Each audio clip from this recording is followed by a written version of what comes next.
Em agosto de 1993, eu tive um acidente de carro que me trouxe muito questionamento. Eu estou vivo só por um milagre. Declaração dos médicos, enfermeiros, que não eram cristãos, não era nem minha.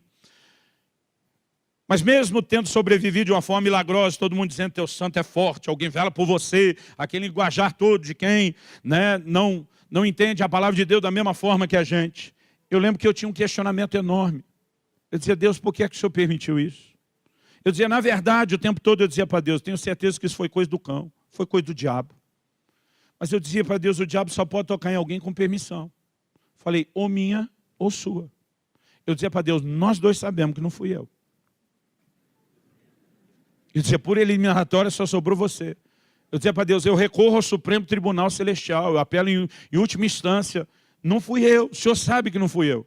Apesar que nessa hora você tem que lidar com aquela turma, tipo os amigos de Jó, que eu prefiro chamar de os amigos da onça. É gente que está o tempo todo tentando fazer de você o culpado. Não, mas tem algum pecado oculto. Tem alguma coisa que você não confessou.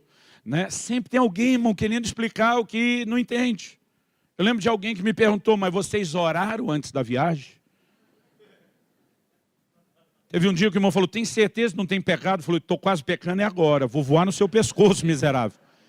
Aí o cara me perguntou, vocês oraram antes da viagem? Eu falei, irmão, a gente não orava só antes da viagem, a gente orava a viagem inteira. O dia do meu acidente, a gente estava 6 horas orando dentro daquele carro, sem parar. Pensa numa reunião de oração ambulante, irmão. Não estou falando de oração discreta, não, daquelas barulhentas, gritada, né? Era um agito. Pensa numa reunião de oração. Não foi falta de oração. Não tinha nenhum pecado oculto, escondido. Mas eu dizia, Deus, isso foi coisa do inimigo. Mas eu dizia para Deus, eu quero saber por que é que o Senhor permitiu, porque não fui eu que permiti. Então só sobrou o Senhor. E o pior é que o tempo todo de questionamento, tudo que eu tinha era silêncio. Pensa numa coisa difícil para mim, é o silêncio. E quanto mais eu orava e pedia uma explicação para Deus, mais silêncio. Irmão, já aprendi algo. Deus não deve satisfação para mim e para você. Muitas vezes Ele fala porque Ele quer, mas Ele não deve satisfação para mim e para você. 1 ano e 3 meses se passaram. Eu estava numa crise enorme, eu não tenho tempo para falar disso. Mas eu lembro que depois de 1 ano e 3 meses, eu tive uma experiência que foi muito marcante. No dia da minha ordenação ao ministério pastoral, até esse acidente, eu estava num ministério só, itinerante, viajando o tempo todo, pregando, servindo muitas igrejas, mas não envolvido na igreja local. E durante aquele ano, Deus falou várias vezes ao meu coração, para as viagens, eu quero que você vá pastorear. Eu dizia para Deus, não vou não. Eu sou filho de pastor, eu não gostei do que eu vi. A experiência, né, com a estrutura da época em que eu era garoto, eu dizia para Deus, eu posso ser qualquer coisa, menos pastor. A última coisa que você na minha vida é pastor. Mas naquele ano eu lutei contra isso. Eu acredito que se eu tivesse cedido, as coisas não precisariam ter acontecido como aconteceram. Eu acredito que isso só acontecia em função da minha própria rebeldia. Mas a verdade é que aquele ministério estava assim, bombando. Eu com 19 anos de idade, querido, eu estava falando em ginásio cheio para 2, 3 mil pessoas. Fazendo 2, 3 cidades por semana. A gente viu uma manifestação assim, de curas e milagres na época de um sopro de Deus na nossa nação, que era um negócio extraordinário. Quando o ano de 93, que foi o ano do acidente começou, a gente tinha, eu digo a gente que eu trabalhava com o pastor Harold, à frente da Comunidade de Vida, lá em Guarapuava até hoje, a gente tinha a agenda do ano inteiro cheia. 94 a gente não abriu nenhum tipo de convite, era só para atender os convites internacionais. A coisa estava bombando. A gente estava muito empolgado com o que Deus estava fazendo. E esse acidente aconteceu no auge. E foi depois da parada desse acidente que eu acabei cedendo. Me mudei para Guarapuava, aceitei o pastorado e minha vida passou por uma reviravolta.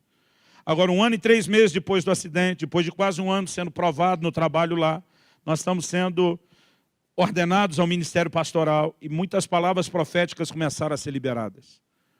Todos os pastores que impuseram as mãos, eles começaram a liberar palavras proféticas muito fortes, muito precisas. Mas o Francisco, nosso Chicão, que está aqui sentado, foi quem rebentou a boca do balão. Falou de segredos do meu coração, de uma forma como eu nunca vi ninguém falar. Eu lembro que eu fiquei impressionado. Depois de um tempo fui conversar com ele, falei, cara, que profecia foi aquela aquele dia? E ele falou para mim, não, aquilo não foi uma profecia. Eu falei, se não foi profecia, foi o quê? Nunca vi alguém falar dos segredos do coração do outro como você falou aquele dia. Ele falou, não, a hora que eu impus as mãos sobre você, eu tive uma visão. Ele E foi um anjo de Deus que falou comigo. Foi um anjo de Deus que me contou aquelas coisas e eu fui contando para você. E resumindo a história, o Senhor falou com o Francisco naquele dia. Eu entendo hoje a preocupação que ele tinha, porque eu digo que hoje nem eu teria ordenado eu mesmo ao ministério naquela época. Era muito novo, solteiro, imaturo, nem eu teria botado a mão na minha cabeça, talvez. Teria dito, vamos esperar um pouco mais.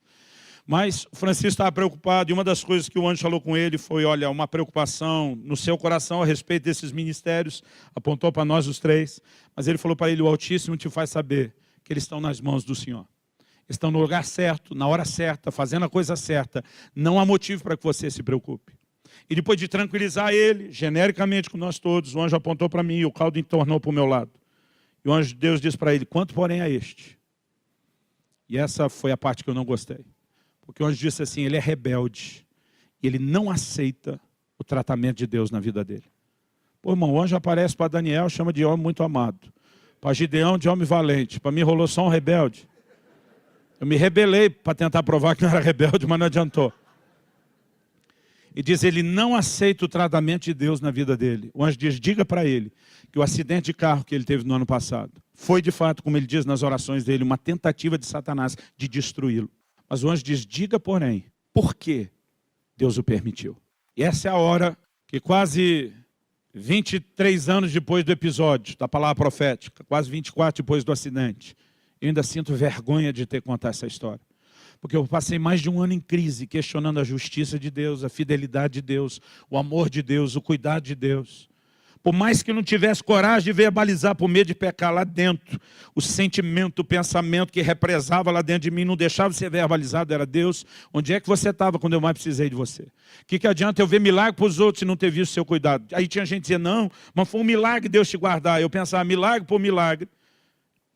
Por que o senhor deixou o carro cair lá na ribanceira para depois dizer, eu te guardei? Dizer, não era mais fácil arrumar o carro na estrada do que deixar, ó, você se lascou todo, mas fui eu que te guardei, tá? Então, eu ficava questionando isso tudo.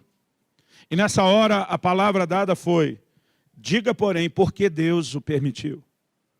E o anjo disse, o ministério dele, apontando para mim, falando para o Francisco, estava crescendo mais rápido do que a capacidade dele de se deixar ser trabalhado por Deus. O anjo diz, era só uma questão de tempo. O sucesso se transformaria em fracasso, porque ele iria sucumbir debaixo do peso do próprio ministério. O anjo diz, o diabo queria pará-lo porque eu via como uma ameaça. Deus precisava pará-lo para não perdê-lo. E naquela hora o anjo diz, nos próximos anos Deus vai tratar profundamente com ele nessa cidade, antes que chegue a hora de liberá-lo novamente para correr não só o Brasil, mas as nações. Irmão, achava que aquele vai liberar novamente a ser 1, 2 anos. Foram 9 anos. Esperando para voltar a viajar.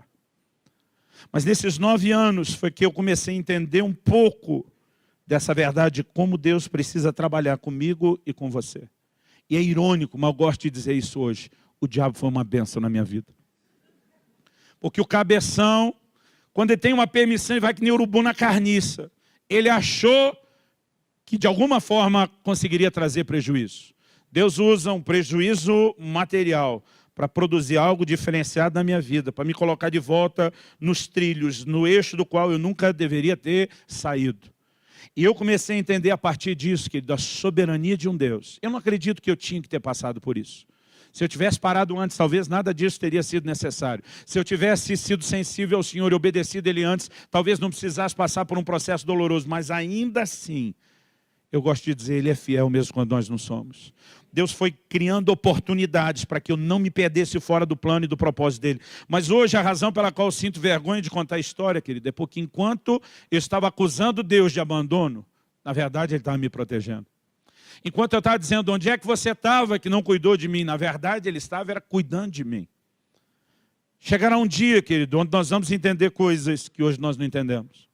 O Senhor falou comigo e disse, eu te deixei entender o que aconteceu nesse acidente. Porque eu quero que você use isso como uma ilustração, eu quero que você ensine isso. Eu quero que você pregue isso por onde eu te levar, pelo Brasil e as nações. Chame as pessoas a um lugar de confiança, no meu cuidado, no meu governo, na minha soberania. Chame a minha igreja a um lugar de fé e de uma confiança cega se for necessário. Mas o Senhor disse, você vai passar por outras circunstâncias que você não vai ter explicação. E você vai ter que confiar. E eu tenho aprendido, querido, a confiar nesse agir invisível de Deus. Eu não sabia que havia uma tentativa de Satanás contra mim. Eu não sabia que Deus decidiu usar uma sataneira contra o próprio diabo. Eu não sabia como Deus estava me guardando e protegendo. Mas a verdade, baseada não na minha história, não no meu acidente, mas no que a palavra de Deus diz, é que há um Deus cuidando de nós. É que todas as coisas concorrem juntamente para o bem daqueles que o amam e são chamados segundo o seu propósito. Você pode dizer amém?